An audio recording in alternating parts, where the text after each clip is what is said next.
Hello, Mama's Fallen Angels. This is Big Robbo, and I am here with Bruce Kulick. And Mr. Kulick, at the moment, has a lot of irons in the fire, as most of us know. I'm going to start with one of the most recent irons he has in the fire, and that is the new album BK3, which will be released on the 29th, which, of course, is this Friday. A lot of guest artists on this record. It's been great. I've listened to some tracks today on the website, and we're going to link to those as well.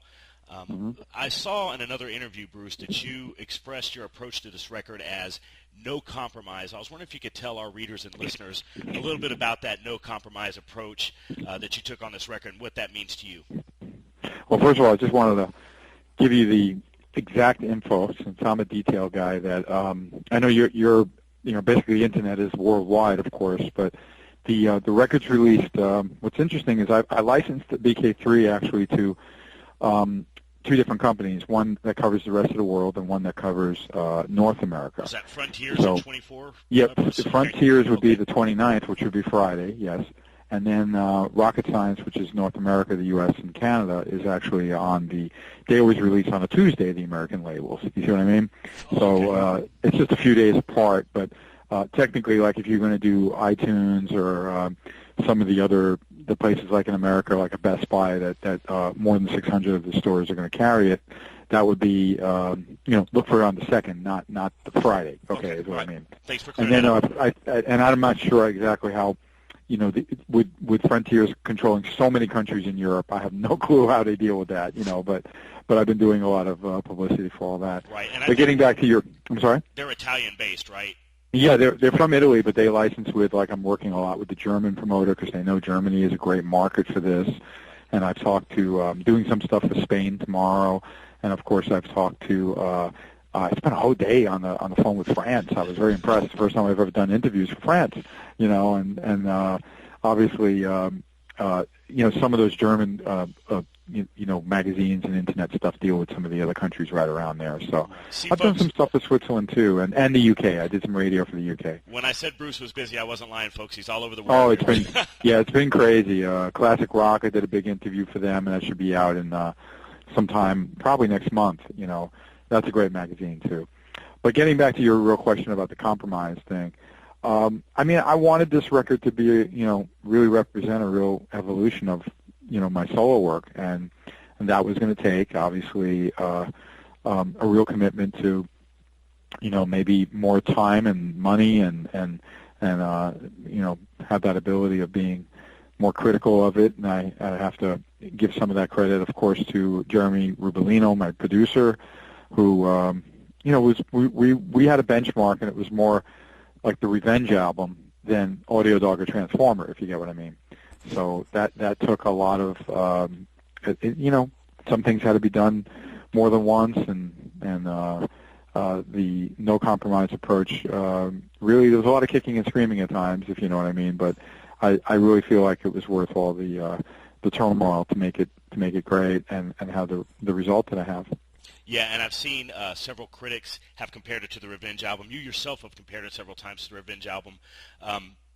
That, in your words too, you said this, Bruce, that is the best non-makeup Kiss album, and I feel like personally it's one of the best Kiss albums, period. The album does sound a lot like that, and that's actually a really good sign.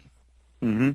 Well, the key elements, again, I do have Gene on one song and his son Nick, but the thing about Revenge that I thought represented a very, very strong Kiss, record was the fact that the production was really great, and I have to thank Bob Ezrin, and certainly Jeremy and I are big fans of his, and we were going for that, that kind of a lot of guitar harmonies and interesting parts, and the vocals should be creative, and sonically it had to be really big, so we used better engineers than I've used before for the new record, and I would say that Revenge represents no weak tracks on that record. Everything is it's got its place, and it was the best of what the band had to offer, and that's what BK3 had to do too. The material had to be up to snuff, so there was just every attention to detail.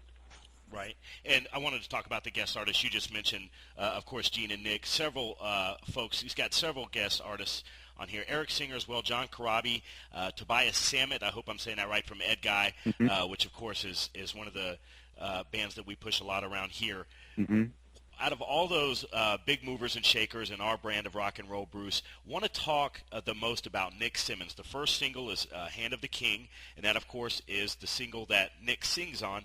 When you first see this, it would be easy to say, okay, it's Gene's son and Bruce's relationship with Kiss, but the kid has really got the chops. I mean, talk a little bit about his development and what you thought of him as a vocalist. Well, certainly when Gene offered Nick up to me about being on my record, I realized that, well, this is nice. On my dime, I could take him into a real studio, you know what I mean, and give him that experience of recording. Kind of, I'd still approach the studio as much as using Pro Tools. I'm still approaching it, though, very much like Kiss going in the studio. I'm not trying to do it in my bedroom, is what I'm saying. And I think first it started with choosing the song. So we got to, Jeremy and I sat with him and listened to what he was into, and the next thing I know, I was very impressed with the eclectic choice of kind of bluesy, kind of quirky blues rock stuff that he was into. And then obviously I was really hoping that he would be real happy with some of the songs that were left over that we didn't know who would sing. Right. When I say leftover, I mean didn't have a home yet in the sense of who would be the featured singer, because I knew it wasn't good for me to sing. Right. And he gravitated right away to the track that was to become Hand of the King. And I got to say that I think he came up with some really creative lyrics. He comes from that, style of, he's really into the graphic novel, Magna, comic book world.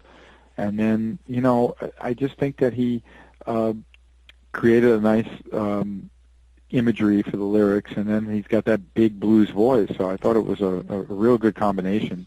I think it really, brought something special to the record. Yeah, and I think that with the guitar in the song, Bruce, it gives it kind of, like you said, kind of like that graphic novel. It kind of gives it like a dark underground feel. It's a really good song. Right. Thank you very much. No problem. Track 5, I know my heart skipped a beat on a day back in 2003, and I know a lot of your fans obviously did too. Track 5 is I'll Survive. We, of course, know what we're talking about here, Bruce, and a lot of your fans that are going to read and listen to this interview do too, but some fans might not. Can you tell us a little bit about where that song came from? Well, it was a very freaky thing that happened. I went to see my friend Brent Fitz, the drummer who was backing up Vince Neil then, and, he was playing the Key Club, which is a popular venue on the Sunset Strip. And we were just leaving. It was probably about 1:30 in the morning, and I'm walking with a friend of mine down the street, and all of a sudden we hear these